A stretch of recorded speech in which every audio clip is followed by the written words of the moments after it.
Jésus-Christ a fui devant Hérode, est parti en Égypte. Il a grandi en Égypte. Il a compris, il sait c'est quoi le fait de pouvoir passer par le processus. Vous devez comprendre, excellent enfant de Dieu, que si tu commences petit, c'est le chemin de la gloire. Commencer petit, c'est glorieux de commencer petit que de commencer grand. Il faut accepter de commencer petit. Et par expérience, tout ce qui commence grand, et par nature, tout ce qui commence grand finit par échouer et ne connaît pas la puissance de Dieu. Ne connaît pas. Voilà pourquoi Adam a échoué dans le jardin d'Éden. Mais Jésus-Christ n'a pas échoué dans le jardin de Gethsémane. Parce que Jésus-Christ a compris c'est quoi la mesure de la grande sagesse de la gestion des ressources. Jésus-Christ a commencé petit et il a grandi. Voilà pourquoi la Bible parle de lui dans le livre de Philippiens. La Bible dit le même qui s'est humilié jusqu'à la mort. Le même qui s'est humilié jusqu'à la mort est le même qui est monté. Jésus-Christ est descendu dans les régions inférieures de la terre. C'est le même qui est monté dans le processus de Dieu. Avant de monter, il faut faire quoi? Il faut descendre. Il faut d'abord être petit. Donc tu ne peux pas dire à Dieu, Seigneur, comme je gagne seulement 1350 €, c'est petit, je n'arrive pas à tout gérer. En fait, c'est une forme de folie que tu adoptes. Parce que le petit que tu as là peut te permettre d'être milliardaire si jamais tu as la sagesse de la gestion des ressources. Quelqu'un peut m'écrire un gros caractère sur son cahier. Je veux être sage dans la gestion de mes ressources. Même si je gagne peu, même si mon temps est peu, mon temps, je vais me multiplier. Matthieu chapitre 25, je vous ai expliqué. Et je vous ai dit dans la parabole du talent, celui qui a eu 5 talents a multiplié son talent. Dieu a dit c'est un bon fidèle serviteur. Celui qui a eu 1, il a eu 1. Dieu lui-même sait qu'il lui a donné 1. Tout le monde sait qu'il a eu 1. Mais le 1 là, il pourrait multiplier en 2.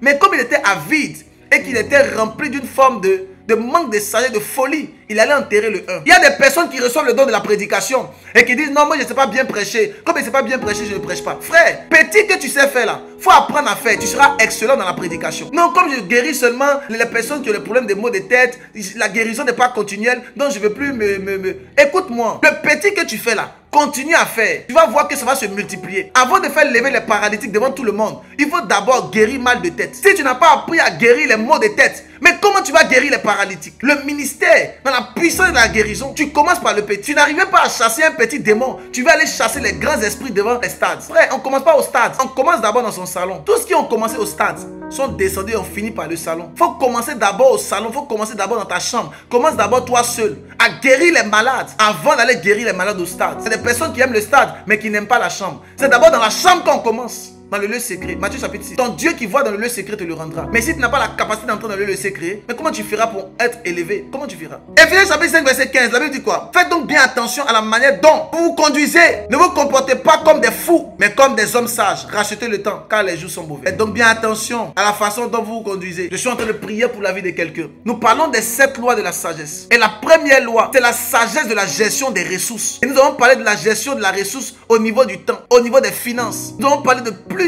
dans la gestion des ressources. Je prie pour quelqu'un qui entend le son de ma voix. Que Dieu te donne cette grâce de gérer les ressources qu'il t'a données. La ressource au niveau de ton temps. Que tu aies cette grande capacité de savoir gérer. Je suis en train de prier pour toi pendant que ton cœur est disposé. Que Dieu te donne la sagesse au nom de Jésus-Christ. Que tu puisses avoir en toi la sagesse. Que toute forme de folie, selon Éphésiens chapitre 5, soit brisée au-dessus de toi. Mais que tu sois sage, sois animé par la sagesse, sois dévoré par la sagesse, sois rempli par la sagesse, sois environné par la sagesse.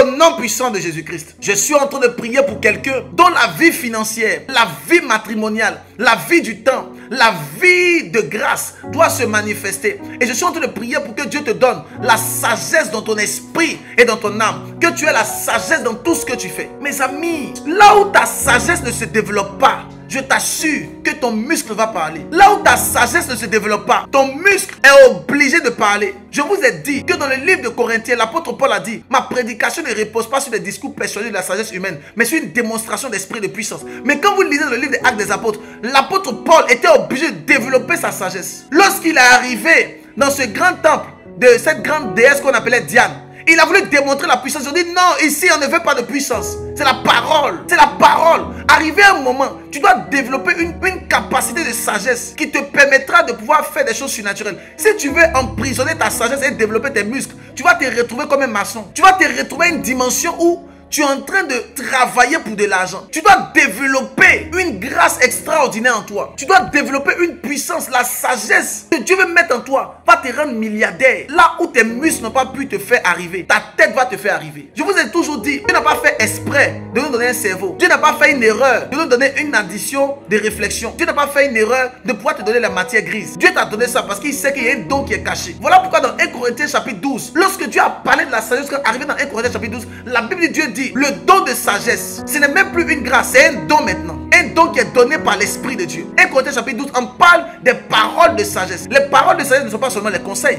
Les paroles de sagesse sont les capacités que Dieu te donne pour pouvoir développer ta vie. Et toi, depuis, tu n'as pas encore commencé à ouvrir ton entreprise. Et tu dis non, je suis pauvre. Mais c'est une folie. Tu dois développer ta destinée. Tu dois avoir une forme de sagesse qui te permettra que là où les autres sont en train de trimer, toi, tu es capable de travailler avec ta sagesse. J'ai regardé l'émission sur un monsieur qu'on appelle Jeff Bezos. Je me suis rendu compte qu'il avait la sagesse que j'appelle, bon, on va arriver à ça dans la 3e loi, mais il avait une sagesse extraordinaire. Jeff Bezos s'assoit à la maison et il y a des millions qui arrivent dans son compte en banque. Pendant que beaucoup de personnes vont travailler les matins, jour et nuit, touchent 1500, 2000 euros. Jeff Bezos touche des milliards parce qu'il a décidé de travailler avec sa tête et non avec ses bras. Quand tu décides de travailler avec tes bras, tu vas souffrir pour des choses dont tu ne dois pas souffrir. Un fils du royaume ne doit pas souffrir pour des choses dont il ne doit pas souffrir. Tu dois souffrir pour l'évangile. L'apôtre Paul dit, je souffre pour l'évangile. Dans aucune parole, l'apôtre Paul a commencé à souffrir pour l'or et l'argent. L'apôtre Paul même dit que j'ai droit à faire certaines choses, mais je me suis abstenu de faire cela. L'apôtre Paul était un grand architecte. Il était un réparateur de tentes. Dans sa prédication, il réparait les tentes. Vous devez savoir que la gestion du temps est très importante. Je vous ai parlé tout à l'heure de la gestion du temps au niveau de notre physique. C'est très important. Et je vous ai dit, une femme doit comprendre que pendant que Dieu lui donne cette sagesse de la gestion, pendant qu'elle est jeune, c'est là qu'elle commence à prier pour son mariage. Elle ne dit pas que je vais attendre tel, faire tel. Je vous ai expliqué ça déjà tout à l'heure. Il y a la sagesse que j'appelle la sagesse de la multiplication. La sagesse du serpent. Je vais vous expliquer seulement les deux. Il y a des sagesses que vous devez développer. Un chrétien n'est pas un fou. Un chrétien n'a juste pas trempé ses mains dans la sorcellerie, dans la science ésotérique. N'a juste pas voulu marcher sur les œuvres des païens. Mais un sage,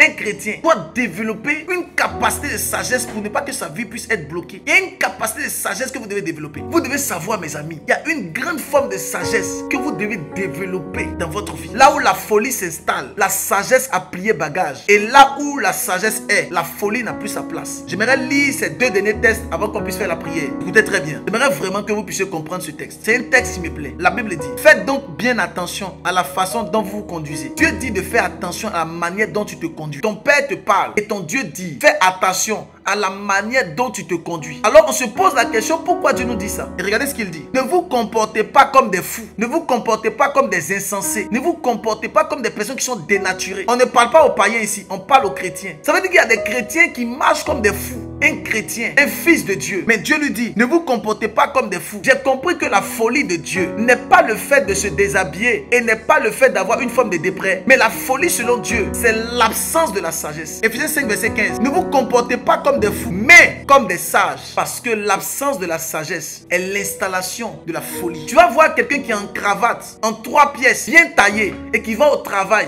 Il est bien habillé, frais, parfum. Mais quand Dieu le voit comme quelqu'un qui est très fou et qui est insensé. Tu vas voir une dame, oh elle est très belle, bien habillée, elle mange, elle va faire ses courses. Et Dieu la considère comme une personne qui est folle. Elle a l'absence de ce qu'on appelle l'essence, elle est insensée. Elle a une forme de folie en elle. Pourquoi? Parce que simplement, il y a l'absence de la sagesse. Imaginez-vous, je le dis tout le temps, Cristiano Ronaldo qui a remporté, je ne sais pas, 5 ballons d'or et qui est reconnu sur l'échelle interplanétaire, sur l'échelle mondiale. Imaginez-vous Cristiano Ronaldo, dans un monde parallèle, n'avait pas remporté ces 5 ballons d'or. Imaginez-vous Cristiano Ronaldo était en train de jouer au Portugal dans un club de 6e division et à côté, il était machiniste. Mais dans le club de 6e division, c'était le meilleur joueur et il avait tous les trophées là-bas. Imaginez-vous Cristiano Ronaldo dans un monde parallèle, 6e division au Portugal, le meilleur joueur de son club et son père était fier de lui, mais sa mère était fière de lui. Imaginez-vous. Cristiano Ronaldo pour sa part serait content d'être le meilleur joueur de son club, mais Dieu au ciel allait considérer Cristiano Ronaldo comme un fou. Il allait le voir. Il a dit, ce monsieur, il a une forme de folie. Et nous, on allait se poser la question, mais pourquoi Dieu dit que Cristiano Ronaldo est fou? Parce que Cristiano Ronaldo, il est le meilleur joueur actuellement de son club de 6e division. À part lui, il n'y a personne d'autre qui est fort comme cela. Mais Dieu, dans un monde parallèle, allait dire, ce monsieur-là est fou. Pourquoi? Parce que Dieu sait que dans un monde parallèle, en 2025, Cristiano Ronaldo est en réalité le meilleur joueur de toute la planète. Peut-être Messi est le meilleur joueur de toute la planète, je ne sais pas. Mais vous comprenez la pensée que je vous donne. Il y a des personnes qui doivent être propriétaires. Il y a des personnes dont la vie doit être une vie glorieuse. Mais actuellement, elles vivent la folie. Parce que là où son intellect devait se développer, elle a développé ses émotions. Là où son intellect devait se lever, elle a développé ses sensations. Là où son intellect devait se lever, elle a développé les boîtes de nuit. Là où son intellect devait se lever, elle a développé la déloyauté. Là où sa sagesse devait se lever et comprendre comment Dieu fonctionne, elle a commencé à développer le manque de temps. Et dans l'autre temps parallèle, elle est multimilliardaire. Mais dans le temps dans lequel nous sommes, elle est pauvre. Il y a des personnes qui m'entendent et qui me suivent. À cause du manque de sagesse, actuellement tu vis des situations difficiles. Mais je t'assure que dans le monde parallèle de Dieu, toi, tu es une personne extraordinaire. Je prie que la personne que Dieu a prévue pour toi se révèle rapidement au nom de Jésus. Voilà pourquoi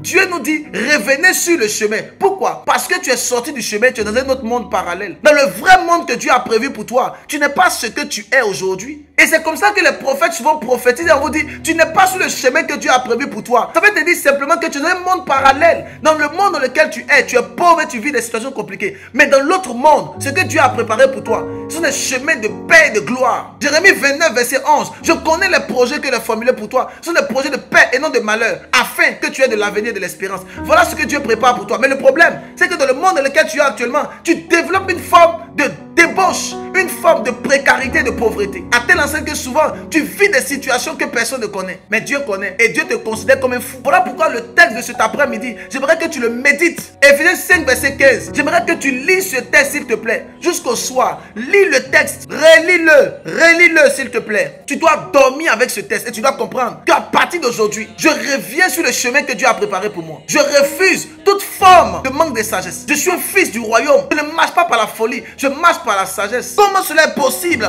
que je puisse me conduire comme Éphésiens chapitre 5 verset 15? Ce n'est pas possible. Je dois revenir aux choses essentielles selon Dieu. Ne faites donc pas attention. Faites attention à la manière dont vous vous conduisez. Ne vous comportez pas comme des fous. Éphésiens nous dit ne vous comportez pas comme des fous. L'apôtre Paul parle aux Éphésiens. Il parle aux enfants de Dieu. Il dit ne vous comportez pas comme des fous. Il y a des chrétiens qui se comportent comme des fous, je vous assure. Ils se comportent comme des fous. Ils ont l'absence de la sagesse. La sagesse a disparu. Là où il doit mettre sa sagesse, il met autre chose. Il y a des femmes là où elles doivent mettre la sagesse, elles mettent les émotions. Là où elles doivent mettre la sagesse, elles mettent les sensations. Là où elles doivent mettre la sagesse, elles mettent les plaisirs. Quel problème d'identité. Je vais terminer sur ceci. Il dit, ne vous comportez pas comme des fous, mais comme des sages. Et regardez ce qu'il dit. Il dit, rachetez le temps, car les jours sont mauvais. L'apôtre Paul dit, rachetez le temps. Dieu nous parle. Dieu nous dit, rachetez le temps, car les jours sont mauvais. Qu'est-ce que cela signifie? Ça veut dire que pendant tout ton temps de folie, tu étais en train de perdre du temps. Où tu ne développais pas ta sagesse. Où tu étais en train de lutter. Tu travailles, tu cours comme un taureau. Et tu cours.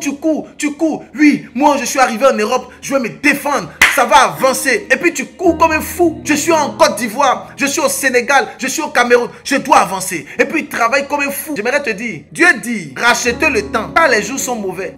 Tout ce que tu as fait là, en fait, c'est zéro. Je suis vraiment peiné de te dire cela. Tous les efforts que tu as fait depuis des années où tu travailles comme un fou et que tu n'as rien obtenu là. Dieu te dit, à cause du manque de sagesse, à cause du manque de la gestion des ressources, c'est une folie et tu n'as rien fait. Pas racheter le temps. Tu as perdu du temps. Celui à qui on dit rachète le temps, ça veut dire que le temps qui est passé, tu l'as perdu. Donc tu dois rapidement rattraper le temps que tu as perdu. Tout le temps que tu as perdu dans les plaisirs, tout le temps que tu as perdu dans les boîtes de nuit, tout le temps que tu es en train de perdre, en train de construire quelque chose que tu ne dois pas construire, tu as perdu du temps. Tu es tout le temps en train de bâtir des choses et le diable t'envoie sur un chemin comme il t'envoie dans le bitume, il t'envoie dans le mur et tu es en train de bâtir quelque chose que tu n'as pas bâti. Il y a des personnes qui sont en train de construire des maisons, oh ce n'est pas le temps de construire et il est en train de finir son argent sans savoir qu'il est en train de perdre du temps. Combien de personnes ont commencé à construire des maisons et les maisons sont restées inachevées sans savoir que ce n'était pas le temps de construire, mais ils voulaient construire. Combien de personnes ont commencé à ouvrir des églises parce qu'il était déterminé à ouvrir l'église, parce qu'il était sûr que Dieu lui avait parlé et sans savoir qu'il est en train de perdre du temps et perdre de l'énergie. Mais tu vas te rendre compte après 5 ans, 10 ans, tu auras perdu 10 ans de ta vie. 10 ans. Quand ce n'est pas le temps d'ouvrir, on n'ouvre pas. Combien de personnes sont en train de travailler dans un domaine dans lequel le Seigneur les a appelés à travailler et tu es en train de travailler, ben, tu te donnes esprit, âme et corps. Or, ce n'est pas ton appel. Ce n'est pas encore ce à quoi Dieu t'a appelé. Le temps n'est même pas encore arrivé. Et Dieu dit, c'est une forme de folie. Il dit, rachetez le temps. Tu es en train de perdre du temps dans des choses dont Dieu t'a pas appelé. Tu es en train de perdre du temps. Va dans l'essentiel de ce que Dieu a prévu pour toi. Ne sois pas animé par une forme de folie. Dieu dit, rachetez le temps. Et ce qui est terrible, on ne rachète pas seulement le temps. Il dit parce que les jours sont mauvais. Donc ça veut dire que de plus que tu as perdu du temps, les jours qui arrivent sont mauvais. Ça veut dire que plus tu continues dans ta folie, plus ce qui est devant est très mauvais pour toi. Rachetez le temps.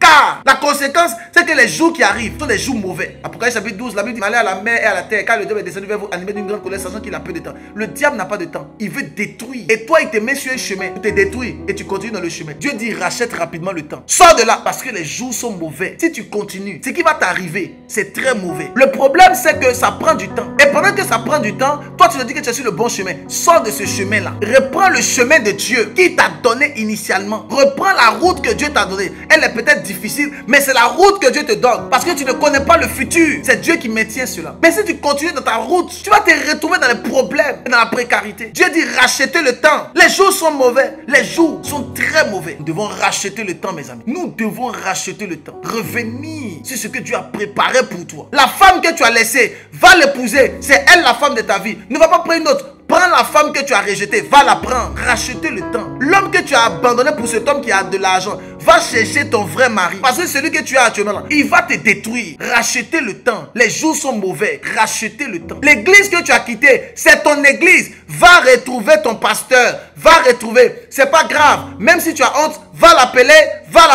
et va l'appeler. Si c'est un vrai Seigneur, tu vas voir qu'il sera content de t'accueillir comme l'enfant prodigue. Va appeler ton père spirituel. Va appeler ton pasteur. Va chercher l'église. Retourne dans cette assemblée. Même s'il n'y a pas de fidèles, va t'asseoir là-bas. Tu es allé dans une grande église. Personne ne te connaît là-bas. Tu es allé dans une grande église. Dieu ne te connaît pas dans cette église. Tu n'as pas commencé avec eux. Dieu ne te connaît pas. C'est pas ce qu'il t'a prévu. Et tu te retrouves là-bas. Tu vas faire quoi là-bas? Là où les anges ne te connaissent pas. Là où ta sueur n'a pas coulé. Là où ton sang n'a pas coulé. Là où l'esprit de Dieu n'est pas pour toi. Tu vas faire quoi là-bas? Une forme de folie. Et quand ces gens prennent ce chemin, ils ont l'impression comme si Dieu les parle. Et ils lisent la parole de Dieu, ils sont en paix. Oui, tu es en paix, mais le chemin est mauvais. Dieu te donne la paix, mais le chemin est terrible. Rachetez le temps. Ah, les jours sont mauvais. Jacques chapitre 1, verset 5. Si l'un d'entre vous manque de sagesse, qu'il la demande à Dieu, il donne à tous simplement, sans faire de reproches, et elle lui sera donnée. Dieu ne va pas te reprocher d'avoir été sur un mauvais chemin. Au contraire, Dieu va t'accueillir.